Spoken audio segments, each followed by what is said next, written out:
Hola, ¿cómo están?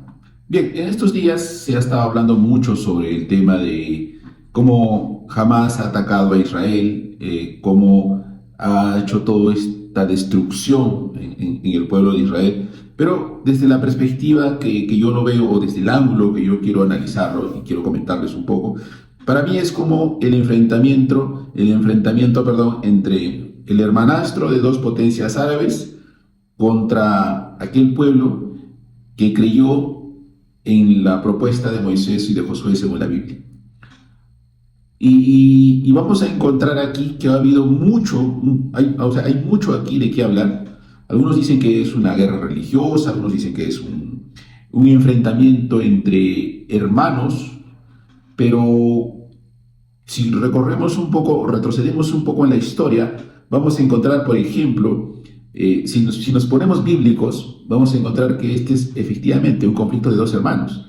Un conflicto de Ismael, que es el hermanastro, digamos, de Isaac, los dos, ambos hijos de Abraham. Ismael, que es hijo de la concubina, digamos, que finalmente es desterrado por Sara, la esposa de Abraham, y por ese odio, esa rencilla que tenía contra Sara, es que ese hijo, digamos que no legítimo de Abraham, empieza a generar un deseo de venganza, ¿no? Y Isaac, por su parte, bueno, tiene sus hijos. Uno de los hijos que es Jacob, crea las famosas 12 tribus de Israel, ¿no? Donde sale José, Benjamín y todos los 12 hermanos.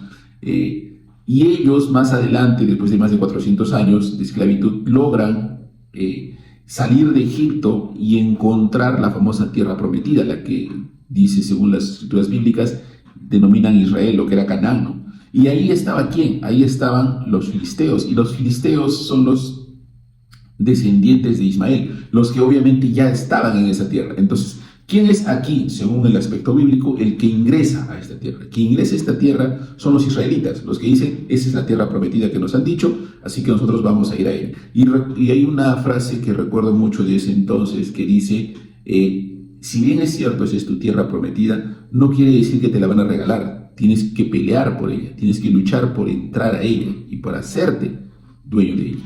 Y así es como Israel aparece, como Israel entra en escena y los israelitas empiezan a tomar dominio o control de esa zona, porque toda esa zona era la famosa tierra prometida. Entonces, ya eso tenía una connotación, claro, en un principio bíblica, porque desde mucho atrás ya venía este conflicto, esta discrepancia entre estos dos pueblos que finalmente, recuerden, finalmente si vamos a sus antepasados, son hermanos, ¿no? Es un conflicto que se inicia en dos hermanos, pero finalmente llegamos a ese punto. Bien, este conflicto era un conflicto, digamos que entre dos pueblos, solo entre pueblos, porque finalmente la zona se conoce como la zona de Palestina, más no el Estado, más no el país de Palestina, la zona se llama Palestina. Y en la zona de Palestina habían dos pueblos, los israelitas y los palestinos. Los israelitas son los que se conocen como los judíos, ¿no? Los israelitas son los judíos, los que vienen desde esa época. Y los palestinos son los árabes, los musulmanes. ¿Por qué digo yo al principio de este video que son los hermanastros de dos potencias árabes? Porque los dos hermanos que le dicen a Palestina, desde mi perspectiva, que le dicen a Palestina qué hacer, y le dicen qué hacer porque son los que los mantienen. Palestina es como un zángano, un vividor que vive de sus hermanos que le dan dinero, porque Palestina como un país productivo no tiene nada de producción. Todo es subvención de Qatar, subvención de Irán. Estos dos grandes, por otros intereses, le dicen a Palestina qué tiene que hacer. Dicen a Palestina, ataca a Israel, hazte dueño de sus tierras, tienes que volver a tener hegemonía, tener dominio sobre este espacio. Y en todas las veces que lo ha intentado, a Palestina no le ha ido bien. Palestina ha ido perdiendo y ha ido perdiendo potencia y tierra. Tal es así que Israel ha ido creciendo en el espacio geográfico. Pero ¿cuándo se agrava más este problema? Este problema se agrava más a partir de 1948, cuando Israel es considerado, ya reconocido a nivel internacional como un Estado independiente y democrático. Ahí cambia la historia, porque hasta ese momento todo este entorno árabe, como nosotros conocemos, pues tiene una especie, digamos, de dictadura, ¿no? Donde se hace aquí con ciertas reglas distintas, especiales, un control absolutista de la propiedad, ¿no? Israel no, Israel es una isla, Israel es democrático, Israel elige a sus gobernantes.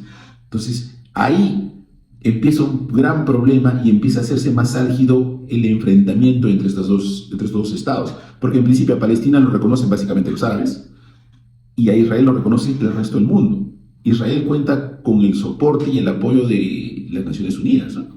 Y Palestina no. Es más, si habláramos de conformación de estados, Israel es un estado conformado, tiene su documento que lo establece y tiene, por eso es que los países lo respaldan, lo reconocen como tal, y a Palestina no. Palestina como estado no es reconocido. Solo algunos países árabes dicen que efectivamente Palestina es un estado, pero más allá de eso no hay, no tiene más elemento legal, digamos, que lo considere como tal. Entonces, ¿qué ha hecho todo este problema? ¿Cómo se ha agudizado? Justamente a raíz de eso, ¿no? A raíz de que Israel, que era casi como el infiltrado, empieza a ser reconocido como un Estado democrático, como un Estado donde se respetan los derechos, y eso como que no gustó a los otros hermanos árabes, ¿no? Y así empieza el constante ataque.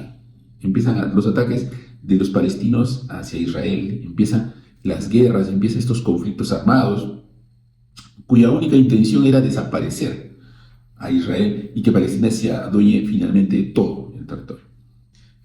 Pero no lo lograron en todo este tiempo. Sin embargo, a raíz de 1969, si la memoria no me falla, que los palestinos eligen a Hamás como sus máximos representantes, empieza en realidad el gran problema, porque ellos eran un grupo terrorista, era un grupo armado, bélico, que tenía con mayor intención el hecho de atentar contra Israel. ¿Por qué? Obviamente porque a Hamás, quien lo sostenía económicamente, lo sostenía Qatar y lo sostenía Irán. Entonces, Hamás empieza a ejercer el dominio para el cual fue no elegido por la población, ojo, elegido, claro, la población lo pone al poder, pero elegido por estas potencias que le dicen cuáles son los intereses que tiene que velar y por los cuales tiene que ejecutar sus acciones. Y empieza todo su enfrentamiento armado contra Israel. Y tal era el ataque que venía haciendo Hamás contra Israel, que Israel tenía que encontrar un elemento de protección, un elemento que lo pudiera cubrir como nación, porque estaba expuesto, porque no sabía en qué momento los palestinos iban a lanzar sus misiles y iban a atacar las ciudades de Israel, sobre todo las que están cercanas a la franja de Gaza, ¿no? No sabían en qué momento iba a ser. Así es que aparece la idea de la famosa cúpula de hierro, la famosa el domo de hierro, ¿no? Esa idea aparece en el año 2000, donde ellos tienen la intención de protegerse de los ataques palestinos y hacerlo de una manera, digamos, utilizando tecnología. Idean esta idea de que cada vez que detecten un ataque, ellos en sus radares detecten un ataque, evalúan a través de software si ese ataque, cuál es el sentido, cuál es la dirección del ataque, hacia dónde va a ir, si va a ir a una ciudad o si va a ir a un campo desértico, ¿no? Si va a un campo desértico, bueno, que vaya, pues porque no hay afectación, ¿no? Pero si va a una ciudad o un poblado, entonces ahí sí hay que derribarlo. Y aplicaron eso justamente, ¿no? Ese software determinaba eso y una vez que encontraban eso, le fijaban ese rumbo al misil y el misil de Israel salía disparado para atacar el misil que venía de Palestina. Todo esto que te he contado sucede en milésimas de segundo, porque las decisiones tienen que ser violentas para que pueda determinar si va o no va a disparar un misil para contrarrestar el ataque. De tal forma que cualquier ataque de misiles de Palestina entre los 4 y los 70 kilómetros de distancia sean interceptados por estos misiles israelíes, generando esa especie justamente de pared, ¿no? De pared invisible, pero que se compone de rechazo de ataques con misiles, ¿no? Por eso el nombre que tiene. Finalmente, en el año 2007 logran ya construir todo este plan y en el año 2011 logran interceptar el primer misil. A partir de ese año se ha empezado a interceptar todos los misiles que venían de ataques de Palestina hacia Israel, claro, como digo, los que iban a un centro poblado, ¿no? Si iba a un área desértica lo dejan pasar, parte del software que está implementado. Pero bueno, al margen de de la tecnología y cómo Israel ha evolucionado para protegerse, para establecer estos límites contra Palestina, si vamos un poquito más allá, vamos a encontrar, por ejemplo, que llevan muchas décadas de enfrentamiento y así como va este problema, no va a terminar pronto, va a ser de repente varias décadas más de conflicto.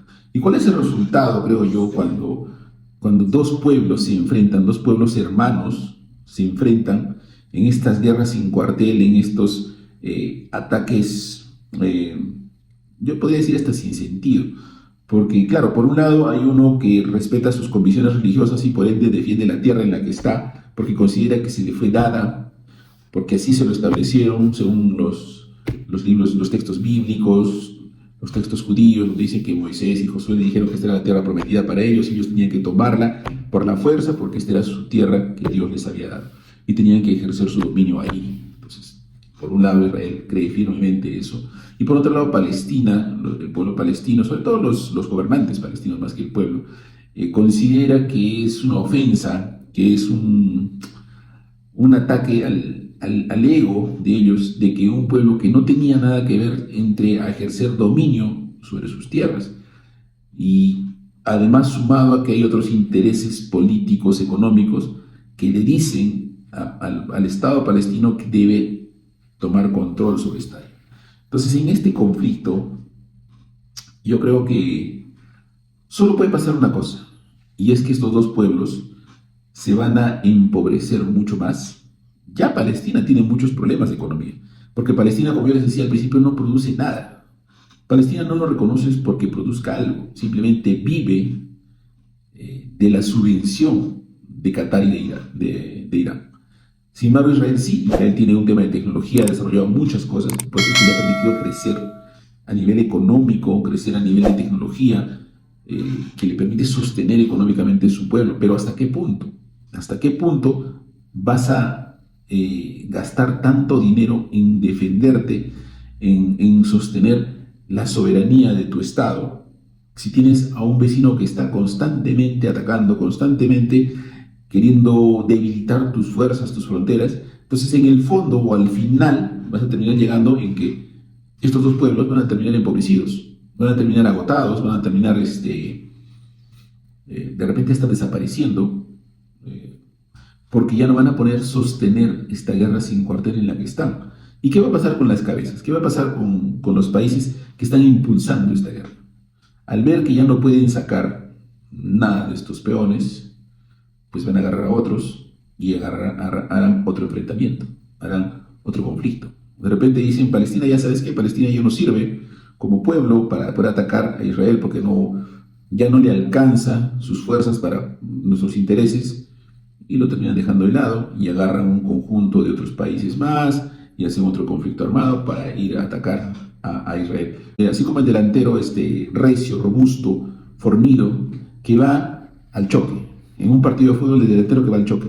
Él no quiere meter gol, él solo quiere cansar a los defensas. Él solo quiere hostigar, atosigar a los defensas, para que el defensa se sienta cansado, maltrecho, adolorido, ¿no? Lesionado de repente, para que pierda o se debilite su defensa, de forma tal que cuando ellos estén debilitados, el estratega saca a este delantero fornido y pone un delantero habilidoso, un delantero rápido.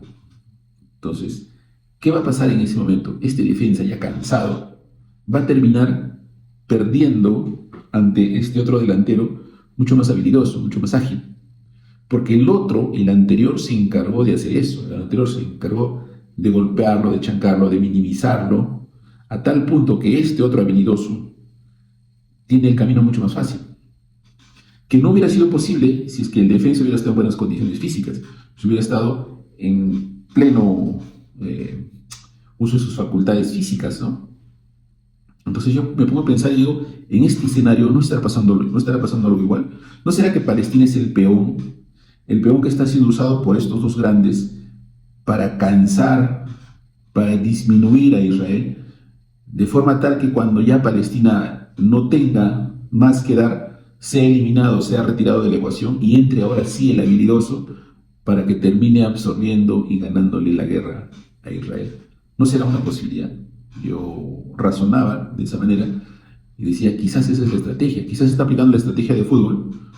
Y por eso es que este país, que no tiene nada que aportar al mundo como Palestina, como gobierno, no los palestinos, sino como gobierno, siga insistiendo en este combate y siga siendo alimentado por Qatar y por Irán. Se le da armamento, se le inyecta dinero. Leía o escuchaba, creo, unas declaraciones donde decía que Palestina recibía $1 millón diarios. O sea, estamos hablando de que Palestina recibe $30 millones mensuales solo para ser direccionados o dimensionados o enfocados al tema del conflicto con Israel. ¿Qué país te regala tanto dinero de buena manera? ¿Qué país hace eso para decirte a ti, oye, tú quieres tu conflicto, tu guerra? Bueno, yo te doy dinero para que lo hagas y gana. Y listo, y espero que ganes, para que te vaya muy bien. No tiene sentido, no tiene ningún sentido. Y más ahora que sabemos que los países y las potencias pues tienen un interés político, económico muy marcado. Entonces, no guarda coherencia. Es decir, oye, tengo a Qatar que me inyecta todos los días o todos los meses me inyecta $30 millones para que yo pueda sostener esta guerra. Y al final, cuando yo gane la guerra, pues me van a agradecer. No va a pasar, porque encima, ¿qué haría Palestina como gobierno que no puede producir nada con más tierra? Entonces, ¿quién entra ahí? Ahí entran los estrategas, ahí entran los inteligentes, los que están detrás para decir, ahora hacemos esto. Ahora, si Palestina logra ganar a Israel, excelente, ¿no? Funcionó el plan y no hubo necesidad de traer al habilidoso, porque él lo logró. Pero y si no, el plan estaba así, que él canse al otro, que Palestina canse a Israel, y una vez que lo tiene cansado, cambian de jugador, meten al habilidoso, y el habilidoso sí, ahora sí, con las fuerzas vencidas ya de Israel, pues entra como Pedro por su casa y logra el objetivo trazado desde el inicio, que es hacerse dueño de ese territorio. De repente da para mucho análisis, de repente da para muchas observaciones, pero desde mi perspectiva yo lo he encontrado que ese es un elemento que podría considerarse.